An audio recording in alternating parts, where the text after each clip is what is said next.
When we were down to the recruiting station, why they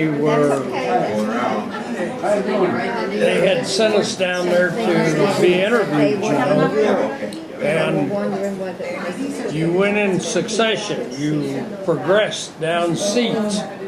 Well, there was a Navy man and an Army man and a Marine. The guy at the Navy, he was coming up next, and the Navy guys was coming up next. So he said to me, he said, "Oh shit," he said, "I wanted to get in the Army." I said, "I want in the Navy." He said, "Switch with me." So I switched with him. Next time when the Navy man come up, and I jumped up, and he said, "Not you! I saw you guys switch." He saw it now. Yeah. He said, "I saw you guys switch." He said, "You get your ass in here." Well, you know, we weren't in the service at that time, and if we had realized it, we didn't have to go in that way, but we were so naive. We went ahead, and he says, "If you got a complaint, see the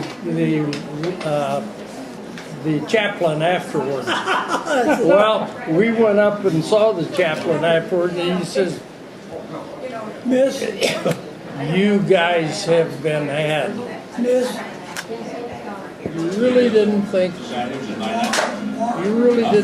you were in a bad situation No, at that you just time. went along with the tide. You just went along. You just coped with it day after day.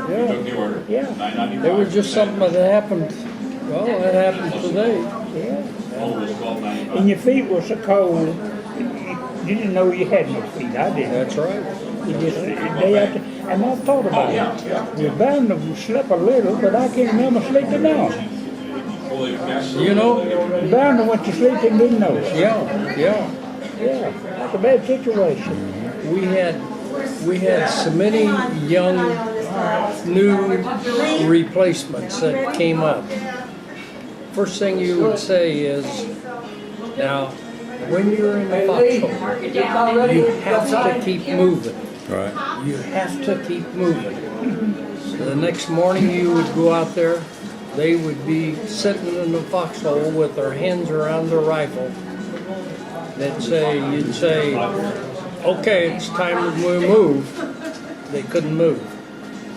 You would have to help pry their hands because they had gripped it so long, Yep. and they were cold, Yeah. but they had just gripped it until, by God, they could not straighten their fingers out. And Ringel, France, right up in the northeast corner of France.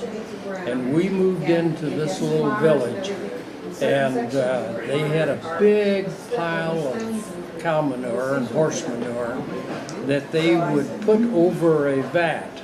And then they would pump water through that, and that would go down into the bottom of the vat.